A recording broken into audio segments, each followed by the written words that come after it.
Oke, jemaah sekalian, kita mulai kajian kita. Bismillahirrahmanirrahim. Assalamualaikum warahmatullahi wabarakatuh. Alhamdulillah, alhamdulillahilladzi bi ni'matihi tatimmu shalihat. Alhamdulillah hamdan katsiran thayyiban mubarakan fihi. نحمده سبحانه ونشكره ومن كل ذنب نستغفره ونشهد أن لا إله إلا الله وحده لا شريك له ونشهد أن محمدا عبده ورسوله سبحانك لا علم لنا إلا ما علمتنا إنك أنت العليم الحكيم اللهم انفعنا بما علمتنا وعلمنا ما ينفعنا وزدنا علما تنفعنا به يا رب العالمين اللهم آت نفوسنا تقواها وزكها وأنت خير من زكاها وأنت وليها ومولاها يا رب العالمين. Jemaah sekalian yang semoga dimuliakan Allah, alhamdulillah bersyukur kita kepada Allah atas segala limpahan nikmat yang Allah karuniakan kepada kita semua, di mana kenikmatan-kenikmatan yang kita dapatkan haruslah senantiasa mendekatkan diri kita kepada Allah Subhanahu wa Ta'ala, menjadi wasilah sarana kita untuk meningkatkan ketaatan kita kepadanya. Maka kita memohon kepada Allah agar Allah Subhanahu wa Ta'ala menghitung amalan-amalan kita, terutama sholat subuh yang kita kerjakan secara berjamaah, kemudian kita lanjutkan dengan kajian ilmu.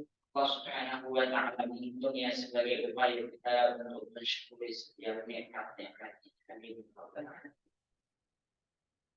Jemaah yang dimuliakan Allah, insyaallah dalam kesempatan kali ini kita akan melanjutkan kembali kajian kita dalam pembahasan serial akidah Ahlus Sunnah wal Jamaah, di mana pada kesempatan kali ini kita akan memasuki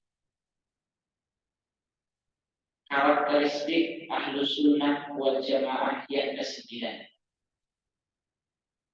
yaitu istiqamah dalam menjalankan syariat. Jadi salah satu kalau kita dalam pembahasan karakteristik Ahlus Sunnah wal Jamaah, kita sudah membahas ke-8 karakteristik, ke-8 sifat-sifat yang harus dimiliki oleh Ahlus Sunnah wal Jamaah.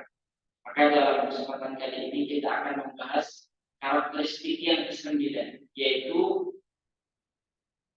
pengikut Ahlus Sunnah wal Jamaah ataupun seorang muslim yang keimanannya baik, ibadahnya baik, akhlaknya baik, maka salah satu karakternya adalah mereka istiqomah di dalam menjalankan perintah-perintah Allah dan dalam menjauhi larangan-larangan.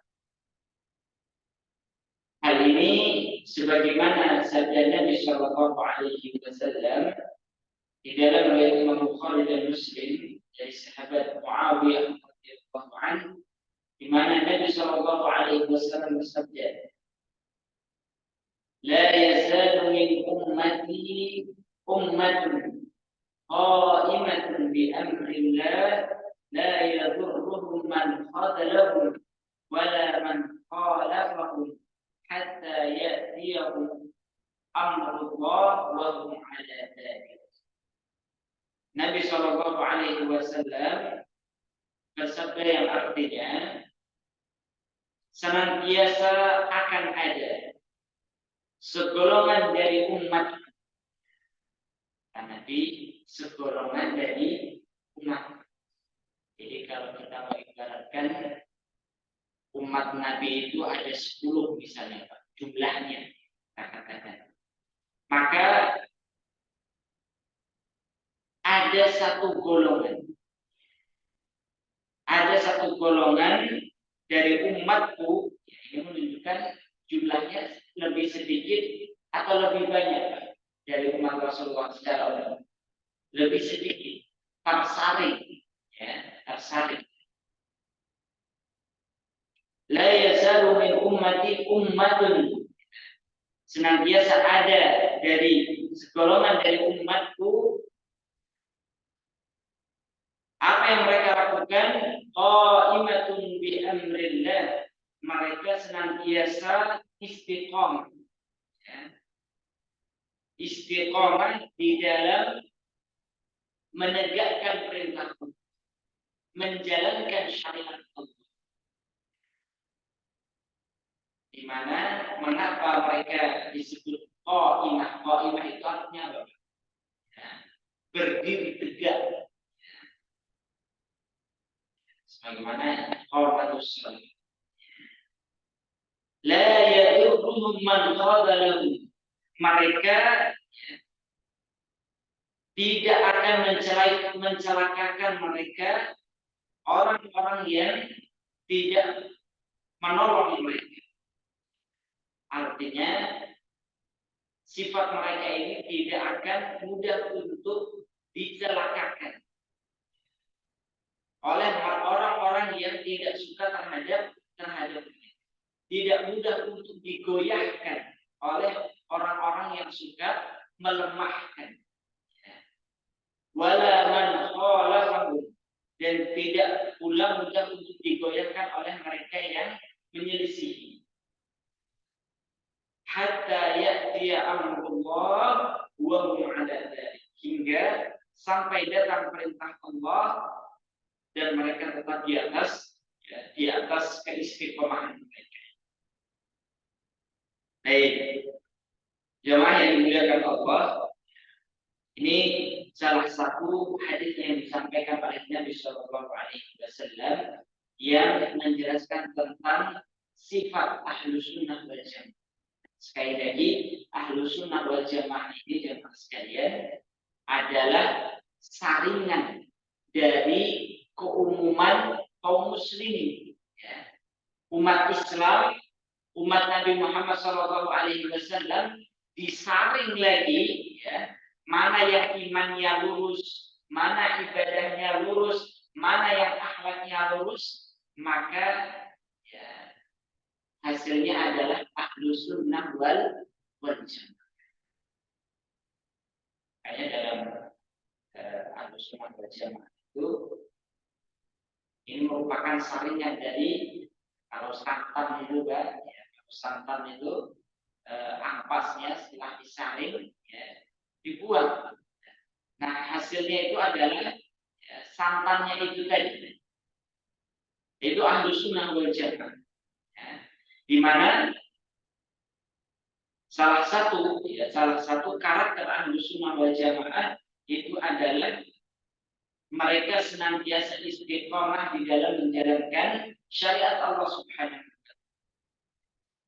Para ulama menyebutkan hadis di atas menunjukkan bahwa orang-orang yang menegakkan kebenaran dan melaksanakan perintah Allah akan selalu ada di tengah-tengah masyarakat sampai datangnya hari kiamat. Jadi makna daripada hatta ya'tiya amrullah, hingga sampai datang perintah Allah, itu adalah hingga datangnya hari kiamat. Maka hadis ini menunjukkan bahwasanya orang-orang yang menjalankan syariat Allah, istiqamah itu akan senantiasa ada di dalam umat ini. Tidak akan pernah ya dalam satu zaman itu kosong dari orang-orang yang seperti ini. Termasuk di akhir zaman ini di mana kemungkaran, kebatilan, kemaksiatan ya, merajalela dan sedangkan tadi kejujuran, keadilan mulai hilang. Namun ini menjadi janji Allah Subhanahu wa taala bahwasanya mereka akan tetap. Kayak Imam An-Nawawi rahimahullah dalam kitab Syarah Sahih Muslim beliau menjelaskan ya, menjelaskan akan makna hadis ini. Ya. Golongan ini bisa jadi terbagi-bagi dalam beberapa kelompok dari kaum muslimin. Jadi kalau kita melihat realitas kaum muslimin yang ada dalam kelompok-kelompok, misalnya Muhammadiyah, Nahdlatul Ulama, Persis dan sebagainya, bisa jadi ya kelompok ini ada pada masing-masing kelompok dari kaum muslimin. Ya. Jadi kelompok yang istiqomah di dalam menjalankan syariat Allah ini bisa jadi ada pada Muhammadiyah, ada pada ya kelompok-kelompok yang lain. Artinya orang-orang yang jujur itu yang istiqomah di dalam menjalankan syariat Allah itu tetap ada di berbagai ormas-ormas ya, kelompok-kelompok kaum muslim. Dan begitu pula di antara mereka ada yang menjadi para ahli fikih, ahli hadis, ya, para ulama. Ada mereka yang menegakkan amar ma'ruf nahi munkar. Ya. Mereka ada yang profesinya tadi berbeda-beda, ada yang di pendidikan, ada yang di dakwah, ada yang di amar ma'ruf nahi munkar dan lain sebagainya. Maka meskipun mereka terpencar-pencar baik di tidak berkumpul di dalam satu tempat dan sebagainya, namun mereka itu adalah disebut sebagai tadi segolongan umat dari umat Nabi Shallallahu Alaihi Wasallam yang istiqomah di dalam menjalankan syariat. Nah, jamaah yang dimuliakan Allah, inilah ya, satu karakter, satu sifat yang harus bisa kita tanamkan di dalam jiwa. Makanya jemaah yang dimuliakan Allah, penting bagi kita semua untuk memahami apa makna daripada keistiqomahan di dalam menjalankan syariat. Kalau kita mau membahas sekalian, makna istiqomah ini memiliki banyak pengertian. Di antaranya adalah makna daripada istiqomah itu artinya adalah sesuatu yang seimbang dan lurus. Ya. Sesuatu yang seimbang dan lurus. Dan begitu pula ulama yang lain yang menyebutkan bahwasanya istiqomah itu adalah berdiri tegak di atas ajaran Islam. Berdiri tegak di atas ajaran Islam. Dan begitu pula ulama yang lainnya menyebutkan bahwasanya istiqomah itu adalah tidak condong atau tidak menyimpang meskipun hanya sebesar tali rambut. Baik. Jadi jamaah yang dimuliakan Allah, kalau dari segi bahasa, istiqomah ini tadi mudahnya adalah seseorang itu berdiri tegak, ya, tidak condong ke kanan, tidak condong ke kiri, tidak toleh ke kanan dan tidak toleh ke kiri. Hanya ketika kita memohon kepada Allah, ihdinas siratal mustaqim. Ya Allah, tunjukilah kami jalan yang lurus. Ya, itu artinya adalah seorang memohon kepada Allah keistiqomah. Agar ketika dia beribadah kepada Allah, dia berjalan lurus, tidak belok ke kanan dan tidak belok ke kiri. Kalau seorang itu sudah belok ke kanan atau belok ke kiri, seperti perkataan para ulama, tidak seperti istiqomah itu adalah jalan lurus, tidak seperti jalannya ular. Ular itu jalannya kan tidak lurus, kan? Jamaah yang dimuliakan Allah, ini makna daripada istiqomah. Baik. Kemudian intinya adalah kalau kita mau simpulkan, makna istiqomah secara istilah itu adalah seseorang istiqomah di dalam menjalankan keimanan kepada Allah, kan sahabat Abu Bakar As-Siddiq radhiyallahu anhu ketika beliau menjelaskan menafsirkan ayat dalam surat Fussilat ayat 30, innal ladzina qalu rabbuna Allah tsumma istaqamu tatanazzalu 'alaihimul malaikah alla takhafu wa la tahzanu wa abshiru bil jannati allati kuntum tu'adun. Maka ya, sesungguhnya orang-orang yang mengatakan Rabb kami adalah Allah dan mereka istiqamah hingga akhir ayat, maka sahabat Abu Bakar As-Siddiq radhiyallahu anhu beliau menjelaskan makna ya tsumma istaqamu, kemudian mereka istiqamah, itu artinya adalah tidak melakukan kesyirikan. Ya, tidak melakukan kesyirikan. Itu artinya adalah mereka istiqamah di dalam tauhid, di dalam keimanan kepada Allah yang baik. Dan begitu pula perkataan ulama yang lainnya, makna daripada istiqomah itu adalah merealisasikan seluruh perintah Allah dan menjauhi seluruh larangan. Ini sudah jelas ya mas sekalian, makna daripada istiqomah. Namun pertanyaannya, apakah kalau orang yang istiqomah itu berarti dia tidak pernah berbuat dosa, tidak pernah berbuat salah? Apa itu makna istiqomah ya mas sekalian? Tidak. Ya. Arti orang istiqomah itu bukan berarti dia tidak pernah berbuat dosa, bukan berarti dia tidak pernah berbuat salah. Ya. Karena dalam surat Fussilat ayat 6 Allah menyebutkan wastaqimu ilaihi wastaghfiruhu. Hendaklah kalian istiqomah di dalam menjalankan perintah Allah dan menjauhi larangannya, wastaghfiruhu, dan hendaknya kalian memohon ampunan kepada Allah. Itu artinya adalah perintah istiqomah dan perintah istighfar dipadukan untuk menunjukkan bahwasannya ya, bukan berarti orang yang kalau dia berupaya untuk istiqomah dia tidak pernah berbuat salah dan dosa, tidak.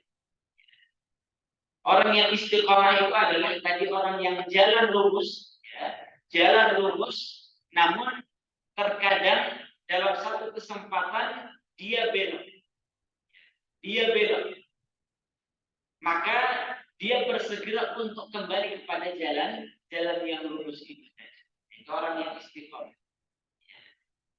Jadi jemaah yang dimuliakan Allah, ini hal yang penting yang harus kita jelaskan bahwasannya orang yang istiqomah itu bukan berarti orang yang tidak pernah ya, berbuat dosa dan bersalah. Kemudian jamaah yang dimuliakan Allah, apa dalilnya? Apa dalilnya seseorang itu diperintahkan oleh Allah Subhanahu wa taala untuk istiqomah di dalam menjalankan perintah-perintah Allah dan menjauhi larangan-larangan.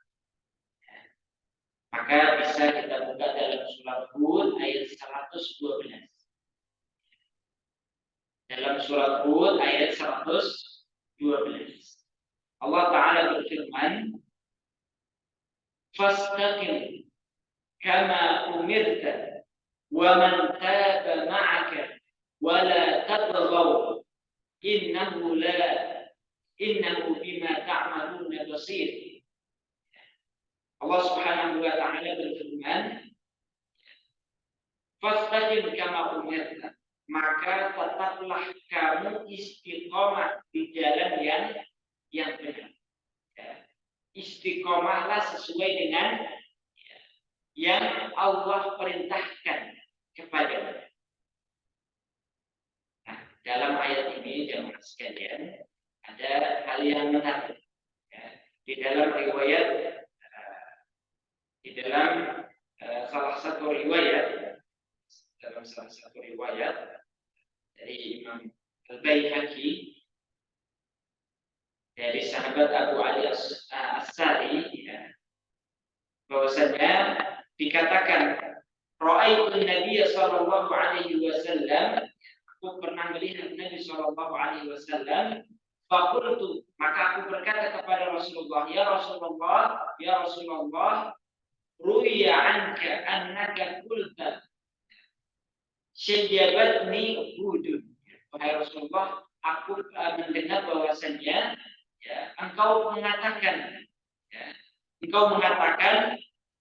surat Hud telah membuat rambutku apa? Beruban. Ada satu surat yang membuat Rasulullah rambut Rasulullah itu beruban. Surat apa itu, Pak? Surat. Jadi kalau kita mengkaji surat Hud jemaah sekalian, maka kita akan banyak mendapatkan kisah-kisah tentang ya, para nabi dan kaumnya yang mereka diazab oleh Allah Subhanahu. Maka sahabat ini bertanya, wahai Rasulullah, aku mendengar engkau mengatakan bahwasanya surat Hud telah membuat rambutku beruban. Ya. Maka Rasulullah menjawab, na'am, betul.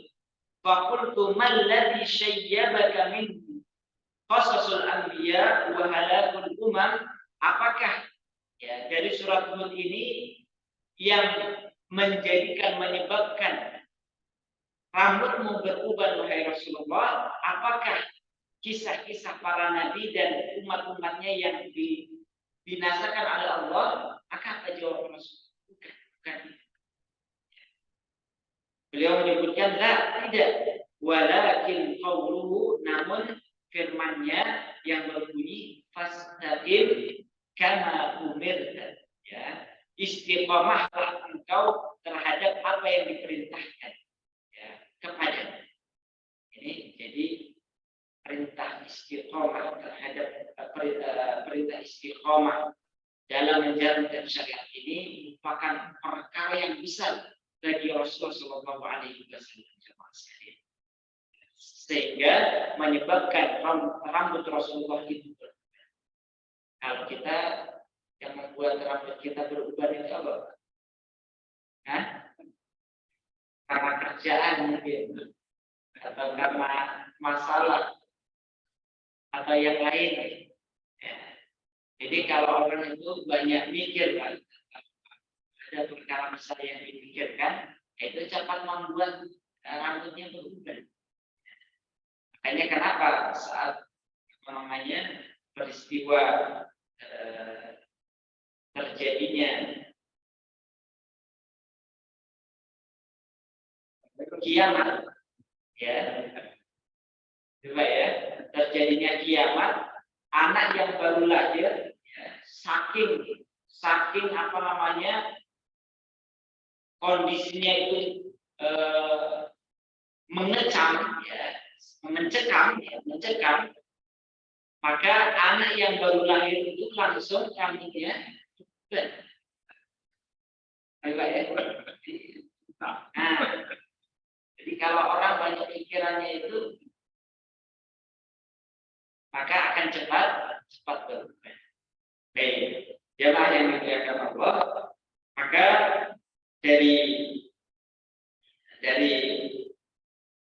riwayat ini bisa kita simpulkan bahwasanya perkara istiqomah merupakan perkara yang sangat besar dan pahalanya pun besar. Oleh karena jemaah sekalian yang sudah dimuliakan Allah, ya, syarat istiqomah itu setidaknya ada 3 hal. Yang pertama adalah hendaknya istiqomah dilakukan secara ikhlas karena Allah. Syarat istiqomah yang pertama hendaknya dilakukan secara ikhlas karena Allah.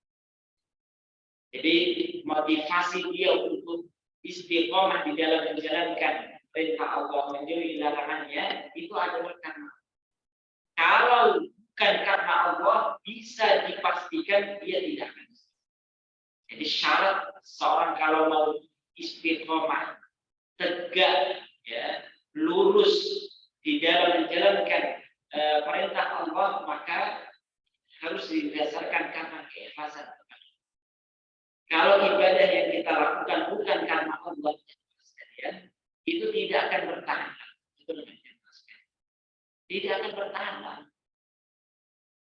Infak misalnya, mau infak kalau pas ada kampanye saja, dan dia akan infak pasti itu saja. Kalau setelah itu ya sudah enggak, ya enggak infak lagi. Karena apa? Karena infak yang dia berikan itu hanya berkaitan dengan tadi momen-momen saja, kepentingan saja, bukan untuk Allah, ya, bukan murni untuk Allah. Makanya perkataan para ulama, ya,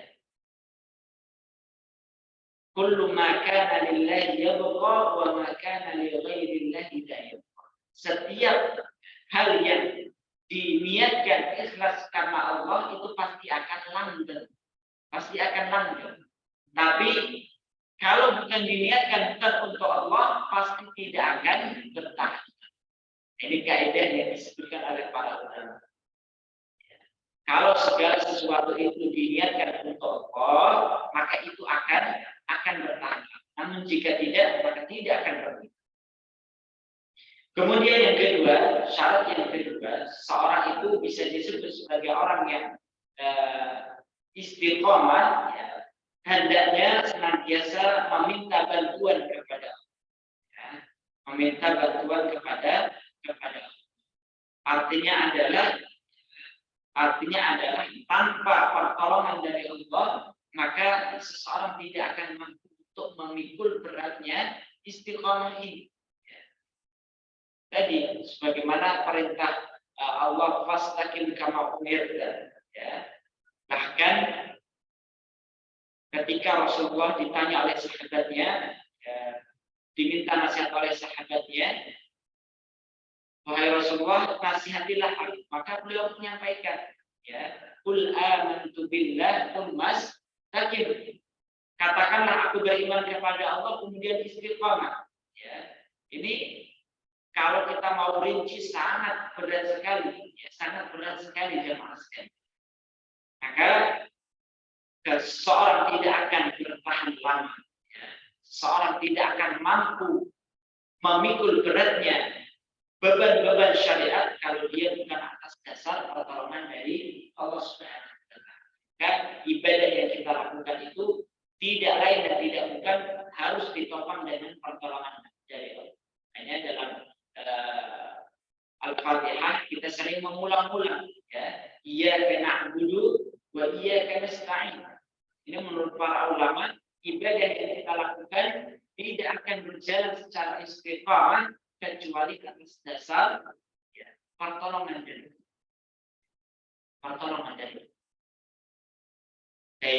Kemudian jemaah sekalian, syarat yang ketiga adalah istiqomah hendaknya di atas perintah. Ya, tadi fastaqim kama umirta.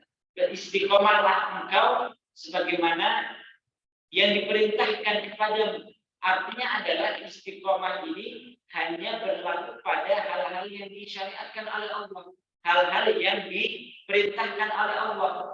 Jangan sampai kita mengatakan, ya, dia istiqomah dalam dalam perbuatan maksiatnya, itu kan istiqomah. Jadi istiqomah ini adalah istilah dalam Al-Quran yang harus ditempatkan sesuai dengan tempatnya. Keistiqomahan hanya berlaku pada syariat, hal-hal yang diperintahkan. Jemaah yang dimuliakan Allah Subhanahu wa taala, ini 3 syarat istiqomah yang harus kita. Istiqomah kita tidak akan berjalan, ya, lancar kecuali dengan keikhlasan kepada Allah. Kemudian yang kedua adalah atas dasar pertolongan Allah, dan begitu pula istiqomah kita tidak akan diakui kecuali dalam rangka beribadah kepada Allah. Jemaah yang dimuliakan Allah, selanjutnya tentunya penerapan keistiqomahan ini yang harus kita pahami dalam kehidupan kita jemaah sekalian. di mana saja sifat istiqomah ini bisa kita terapkan dalam kehidupan kita. Sebenarnya sangat banyak sekali, Di mana para ulama menyebutkan setidaknya ada 10 lebih keistiqomahan ini harus bisa kita terapkan di dalam 10 hal ini, 10 lebih hal ini. Maka setidaknya dalam kesempatan kali ini kita akan menjelaskan bentuk istiqomah itu dalam 2 hal terlebih dahulu. Yang pertama adalah istiqomah di dalam dakwah dan istiqomah di dalam pendidikan. Istiqomah di dalam dakwah dan istiqomah di dalam pendidikan. Sebagaimana yang kita ketahui tadi bahwasanya istiqomah itu adalah kita tegak dan kita lurus di dalam menjalankan perintah-perintah Allah. Maka hal ini harus bisa kita terapkan dalam berbagai hal, dalam berbagai sisi dalam kehidupan kita. Salah satunya adalah dalam masalah dakwah. Bagaimana bentuk daripada istiqomah di dalam dakwah kepada Allah? Dan nanti coba kita lihat realitas kehidupan kita di dalam istiqomah dalam dakwah. Istiqomah di dalam mengawal dakwah sekalian yang sudah dengan Allah, sebagaimana yang telah kita ketahui, bahwasanya perintah Allah Subhanahu wa taala, "Qul hadhihi sabili." Firman Allah dalam Al-Qur'an, "Qul hadhihi sabili." Katakanlah wahai Muhammad, ini dakwah ini adalah jalan. Dakwah ini adalah jalan hadhihi sabili.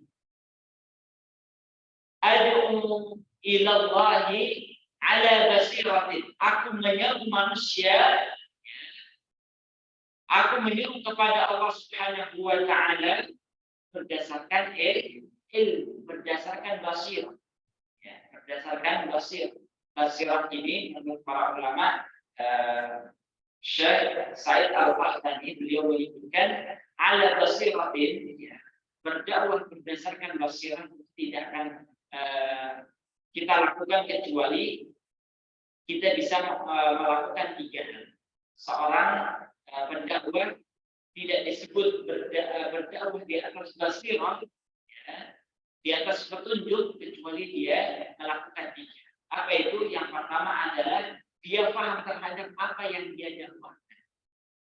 Artinya ilmu yang benar. Jangan sampai dia mengajak manusia kepada hal yang dia tidak ketahui. Karena dia tidak ketahui, maka dia mengajak manusia kepada kemaksiatan. Kepada kemaksiatan. Nah, ini sangat bahaya sekali. Orang yang dia mengajak kepada manusia bukan kepada kebaikan, namun justru kepada keburukan itu tadi. Waliyadzubillah, itu jangan sampai. Jangan sampai. Ngajari orang sholat, tapi enggak paham bagaimana sholat yang benar. Ngajari orang untuk beriman kepada Allah, tapi justru mengajarkan kepada kesyirikan. Ini jangan sampai. Ini yang pertama. Kemudian yang kedua adalah hendaknya dia mengetahui cara-cara ataupun metode di dalam berdakwah. Cara-cara ataupun metode di dalam berdakwah. Dan yang ketiga adalah mengetahui kondisi orang yang dia dakwah. Oh, ini kalau dikasari dia akan tidak akan dengan lembut. Ini kalau orang ini kalau didakwahi dengan lembut, maka dia tidak akan masuk. Perlu dengan kekerasan. Itu juga bisa. Ya. Bahkan Rasulullah itu adalah manusia yang paling paham terhadap kondisi objek dakwah. Ada seorang sekalian yang ahli bulat. Yang pernah saya ceritakan. Ya, orang yang paling ahli bulat di masa Rasul. Maka dia belum dalam keadaan belum beriman. Maka dia menantang Rasulullah. Wahai Muhammad, jika engkau bisa mengalahkanku dalam bulan, maka aku akan masuk Islam. Maka apa yang dilakukan oleh Rasulullah dilayani, karena memang itu adalah kebutuhan ataupun gambaran objek dakwahnya itu adalah dengan maka dilayani oleh Rasulullah hingga pada akhirnya orang itu coba ini bayangkan ya mas kalian. Rasulullah itu bukan sekedar Nabi Rasul yang mengajarkan ilmu, tapi beliau juga ahli bulan. Kalau kita seperti itu gimana? Jamaah yang dimuliakan Allah, menyesuaikan ataupun mengetahui kondisi orang yang tidak. Ini penting. Jadi ketiga syarat seseorang itu bisa disebut sebagai orang yang berdakwah kepada Allah ala basirah. Baik, jamaah yang dimuliakan Allah, artinya adalah ilmu dakwah yang kita lakukan harus betul-betul dikawal oleh ilmu. Tanpa dasar ilmu, maka dakwah yang dilakukan seorang hamba ini tidak akan berhasil. Nah, apa realitas yang terjadi dalam dunia dakwah dan mengajak manusia kepada jalan Allah? Inti daripada dakwah itu adalah mengajak manusia, menyadarkan manusia untuk mentauhidkan Allah, untuk beribadah hanya kepada Allah, menjalankan perintah-perintahnya, menjauhi larangan-larangan. Itu inti daripada dakwah. Maka ini realitas yang kita dapatkan di lapangan dan sekalian. Ya, dalam masalah mengawal dakwah itu sendiri. Yang pertama realitas yang ada adalah muncul kalangan yang memiliki persangkaan yang lemah, underestimate terhadap kekuatan dakwah. Sebagian kalangan yang tergesa-gesa, ada yang menganggap dakwah itu sudah nggak perlu. Sekarang zamannya adalah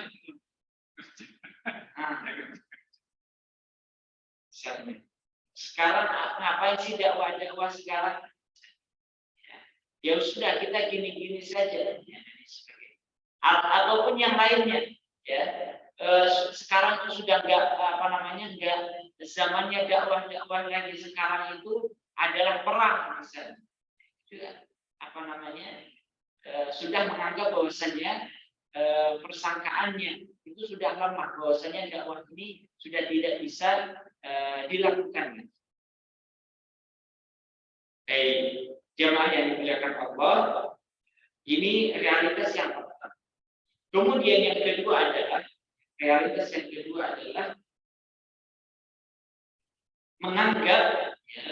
menganggap semua kelompok itu cacat. Semua kelompok itu cacat. Jadi yang berhak untuk berdakwah itu ya dirinya sendiri, kelompoknya sendiri. Yang lainnya tidak sah untuk berdakwah. Jadi kalau kalian mau berdakwah harus belajar ke saya dulu. Setelahnya itu seolah-olah lisensi untuk berdakwah itu hanya ada pada dirinya saja, kelompoknya saja. Itu terjadi di masyarakat kita, ya Mas. Terjadi di masyarakat kita. Baik yang dilakukan oleh sebuah kelompok, bahkan juga ini bisa jadi dilakukan oleh pemerintah. Ada tahun-tahun sebelumnya pernah kita muncul isu, bahkan ini membuat gejolak di tengah masyarakat, terutama lembaga-lembaga dakwah, di di mana Kemenang akan apa? Akan melakukan sertifikasi dai. Jadi dai itu tidak akan dianggap dai kecuali bersertifikat. Jadi kan masalahnya bukan pada sertifikasi dai-nya, tapi orang yang memberi sertifikat. Ya. Bisa jadi kalau yang memberi sertifikat itu condong kepada satu golongan, ya, maka dia tidak akan berbuat adil kepada golongan yang lain. Ini bahaya juga. Ataupun yang lainnya, ya. Nggak usah ngaji kepada Ustadz Fulan misalnya. Karena kalau yang ngaji ke Ustadz Fulan ilmunya nggak jelas. Ngaji kepada saya, ngaji ke kelompok saya, ini juga. Sehingga apa? Membuat umat itu kesulitan untuk mendapatkan akses, ya, akses ilmu. Baik, jemaah yang dimuliakan Allah. Begitu pula tidak ada upaya untuk saling tolong menolong di dalam dakwah ini, karena tadi sudah tersekat-sekat oleh kelompok dan kelompok. Ya. Misalnya Muhammadiyah dan Persis dan yang lainnya tidak mau bekerja sama, ini contoh. Ya. Ataupun kelompok A, kelompok B, kelompok C dan sebagainya dalam dakwah tidak mau bekerja sama, sehingga jalan-jalan sendiri. Ya. Padahal ketika potensi ini dilakukan secara bersama-sama, ya, saling tolong menolong, maka ini tentunya akan membuat pengaruh dakwah itu semakin.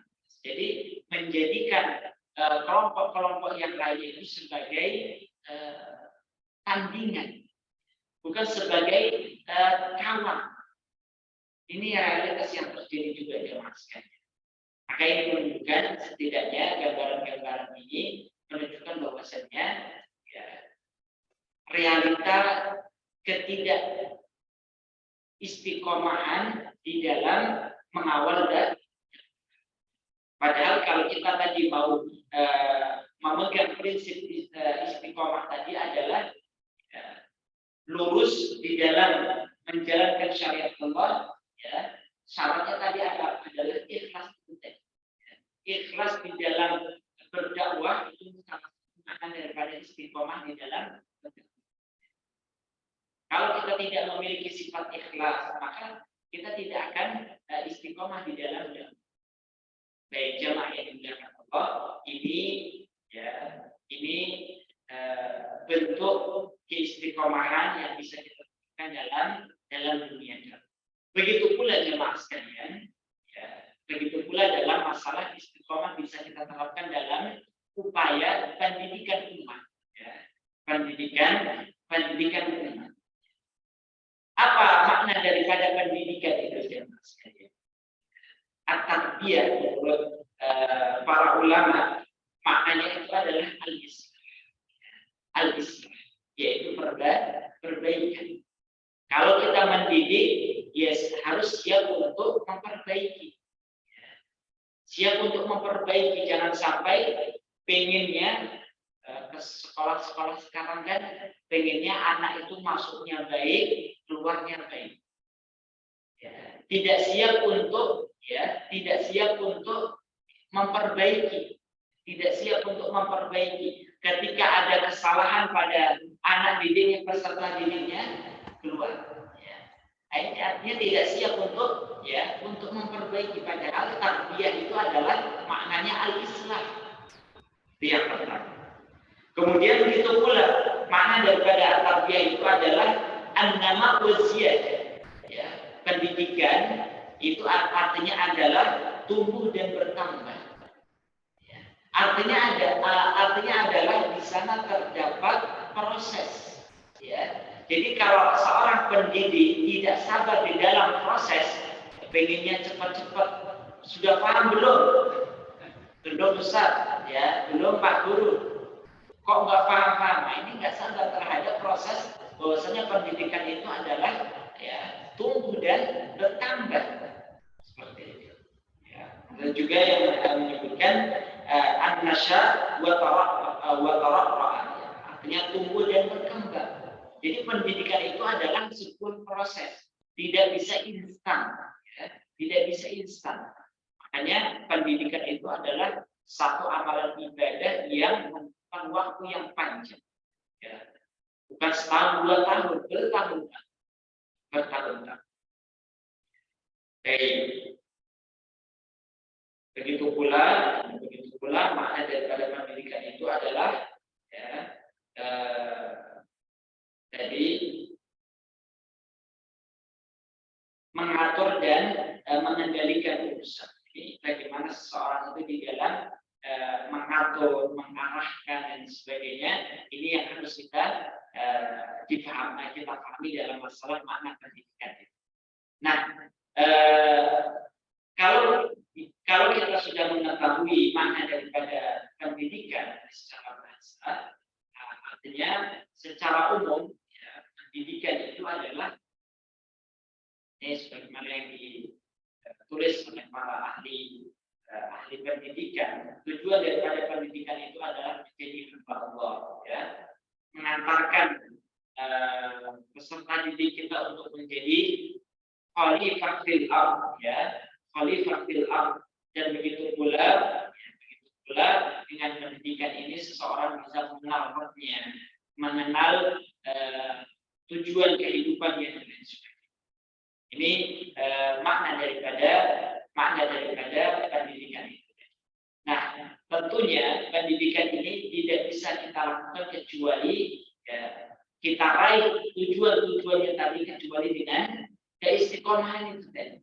Makanya realitas yang terjadi, ya, di masyarakat kita dalam masalah pendidikan ini, jemaah sekalian, yang pertama adalah realita ketidakistiqomahan dalam masalah pendidikan itu ada beberapa bentuknya. Yang pertama adalah terjebak dalam sekolahisme. Istilah sekolahisme. Apa itu, Pak? Ya, menganggap bahwasannya pendidikan itu hanya ada di sekolah. Ini problem.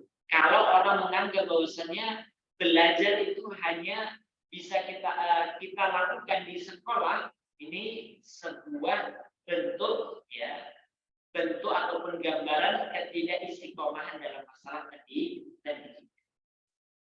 Yang benar bagaimana jemaah sekalian? Yang benar adalah yang namanya belajar itu, ya, yang namanya belajar itu tidak terbatas pada tempat, dimanapun dan sampai kapanpun kita akan terus belajar. Maka perkataan perkataan pepatah Arab itu, ya, utlubul ilma minal mahdi ilal lahdi, ya, carilah ilmu itu dari buaya hingga, ya, kita di kuburan. Artinya tidak ada waktu. Jadi kekurangan yang ketika seseorang itu terjebak pada pemahaman bahwasanya pendidikan itu hanya di sekolah saja. Jadi kalau di luar sekolah, di luar pesantren, maka dia tidak. Ataupun sebaliknya, kalau sudah lulus dari sekolah, dia sudah nggak mau belajar. Ini terjebak pada dalam sekolah. Kemudian begitu pula terjebak pada linearisme. Artinya pendidikan itu harus linear. Jadi kalau misalnya dia berada dalam satu bidang, basic saya adalah pendidikan umum, ya, SMK atau yang lainnya. Ya sudah, saya nggak mungkin saya akan mendalami pendidikan agama. Ya. Ngapain kita belajar bahasa Arab? Jadi bahasa Arabnya masih istiqomah atau enggak, saya kurang tahu. Ya. Artinya apa, jemaah sekalian? Banyak orang yang menganggap kalau saya basicnya umum, saya nggak cocok kalau belajar agama, belajar bahasa Arab, belajar terkait dengan masalah agama. Nggak cocok, saya basicnya ini bukan orang agama. Sering kita dengar seperti itu. Ya, sering kita dengar seperti itu. Baik, ini terjebak pada tadi linearisme. Yang padahal para ulama terutama ulama zaman ini, banyak di antara mereka yang basicnya awalnya dulu mereka adalah sekolah umum. Ada yang dokter gigi, ada yang insinyur, ya, ada yang lainnya. Namun mereka tidak membatasi ilmu mereka itu, pendidikan mereka itu pada bidang mereka duniawi saja, tidak. Mereka juga berusaha untuk mempelajari agama yang juga pada akhirnya mereka spesialis di dalam masalah. Jemaah yang dimuliakan Allah, jemaah yang dimuliakan Allah, dan begitu pula gambaran yang lainnya adalah meremehkan dalam masalah gelar dan ngapain sih ngejar gelar dan sebagainya, ya. Padahal menurut penelitian orang dari seluruh dunia ini yang banyak negara yang penduduknya banyak meraih gelar doktor itu negara mana? Yaitu adalah Yahudi, dan setelah itu Jepang. Ini kebanyakan mayoritas bukan orang-orang beriman. Artinya adalah kalau kita di Indonesia kaum muslimin menjadi doktor itu kita telah menyumbang angka bahwasanya kita menambah bahwasanya jumlah dokter dari umat Islam itu terus bertambah. Ya, ada orang yang dalam masalah ini ngapain sih gelar-gelaran yang terjadi di kampus-kampus dan sebagainya yang bergelar doktor, profesor, justru karena tadi ilmunya tidak benar, sehingga dengan gelarnya itu dia menyebarkan pemahaman-pemahaman liberal, ya, dan lain sebagainya. Jadi yang justru yang menguat dan mengakar di kampus-kampus kita itu adalah tadi para doktor, profesor yang dari segi akidahnya tidak Ahlus Sunnah wal Jamaah. Kemana dokter-dokter yang akidahnya lurus? Ini pentingnya kita. Dan dari kalau di dunia kampus, kalau kita tidak bergelar, nggak mungkin kita akan bisa masuk.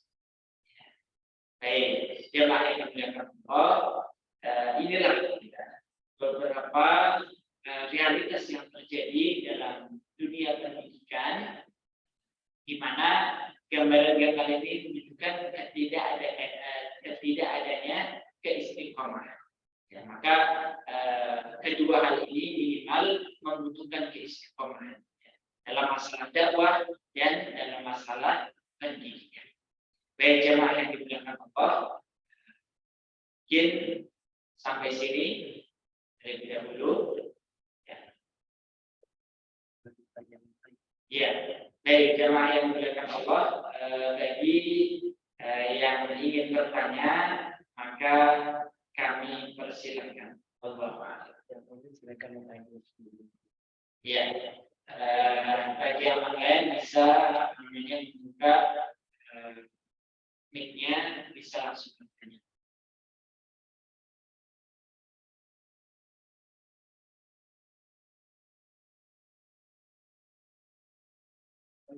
Ya, silakan. Ada dua sambungan terkait dakwah tadi. Dakwah tadi kan berbasis Kemenang bermaksud sertifikasi. Saya berpikiran bahwa dai harus disertifikat memang karena tadi basisnya ilmu harus diukur dari tingkat keilmuan supaya tadi jangan sampai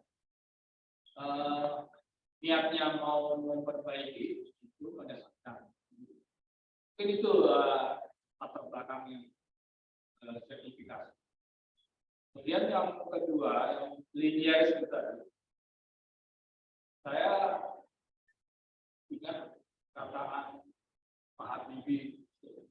dia ketua masalah itu banyak di share di dalam di WA. Kalau dia mengatakan saya ilmunya banyak, saya bisa bikin pesawat terbang. Tapi ternyata ilmu agama itu yang lebih bermanfaat daripada ilmu yang sudah saya pelajari.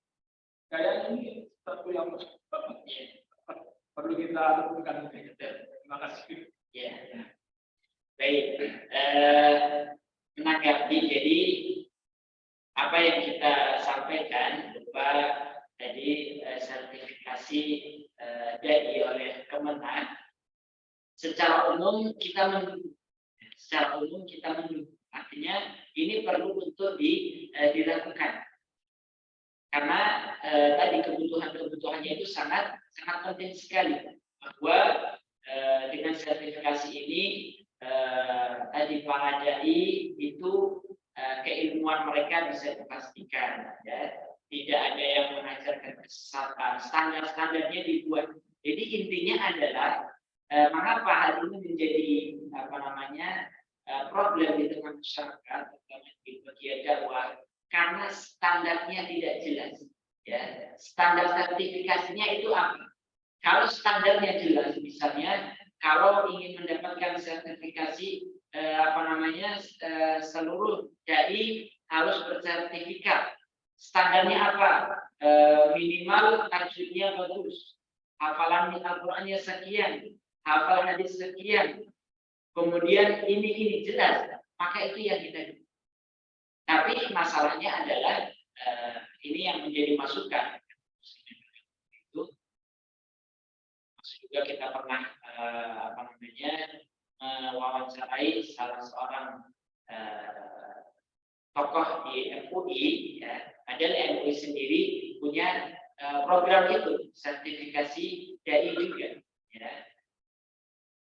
Beliau menyampaikan seharusnya tadi mengapa hal ini menjadi problem, menjadi kasakus di tengah masyarakat, karena standarnya tidak jelas.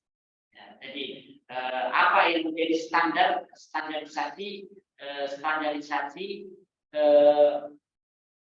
sertifikat oleh Kemenag. Kalau standarnya jelas, maka itu baik. Tapi kalau tidak jelas, ini dikhawatirkan akan disalahgunakan. Nah, jadi yang diberikan sertifikat adalah dai yang pro pemerintah, mendukung pemerintah baik dalam keadaan salah maupun benar. Ini khawatirnya ada politisasi di sini. Ya, ada urusan politik. Maka ini yang menjadi catatan. Kemudian yang kedua, saya juga pernah mendapatkan informasi itu, ya, itu mungkin setelah evaluasi panjang, ya, beliau yang mana beliau selama hidupnya menekuni satu bidang saja, yaitu pembuatan dalam masalah duniawi, pembuatan besar. Setelah beliau merenungi dalam perjalanan hidup beliau menyimpulkan bahwasanya hal yang lebih penting itu adalah agen. Artinya kalau beliau bisa diberikan pilihan kembali lagi sejak muda, maka beliau akan belajar.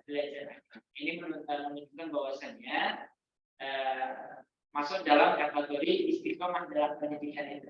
Artinya seseorang tidak terjebak pada satu bidang ilmu saja. Kalau dunia, ya dunia saja. Merasa tidak layak untuk mempelajari agama. Ini salah satu bentuknya. Betul.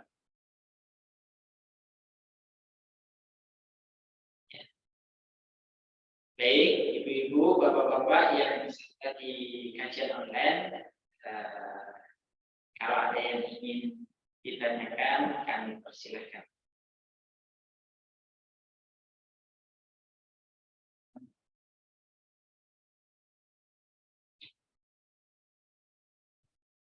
Ya, baik.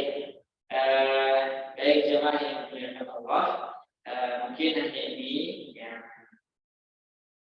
dapat kami sampaikan. Semoga ilmu yang kita dapatkan dalam tema ini, istiqomah dalam menjalankan syariat, ini bisa kita terapkan dalam kehidupan kita, karena inilah yang menjadi salah satu karakter sifat pengikut Ahlus Sunnah wal Jamaah. Kalau Ahlus Sunnah wal Jamaah tidak istiqomah minimal pada dua aspek ini, dakwah dan pendidikan, maka dia tidak bisa disebut sebagai Ahlus Sunnah wal Jamaah. Sebanyak lagi istiqomah dalam menyatukan umat itu bagaimana. Ini kan problemnya gitu, ya. Kita mau menyatukan umat, ya, tapi tidak istiqomah. Komitmen untuk menyatukan umat itu ya, sangat berat sekali. Karena tidak istiqomahnya tadi, baru mau berkumpul, baru mau bersatu, ya, karena masalah sedikit, ya, masalah khilafiyah dan lain sebagainya, akhirnya persatuan tidak terjadi. Nah, ini sebabnya tidak istiqomah, ya, tidak istiqomah. Jemaah yang dimuliakan Allah, hanya ini yang sampaikan, bermanfaat, kita sempurnakan dan untuk majlis ilmu kita dengan membaca doa kafaratul majlis. Subhanallahumma wa bihamdika asyhadu an la ilaha illa anta astaghfiruka wa atubu ilaik. Aqulu qawli hadza astaghfirullah li wa lakum. Assalamualaikum warahmatullahi wabarakatuh. Waalaikumsalam warahmatullahi wabarakatuh. Syukran Ustaz.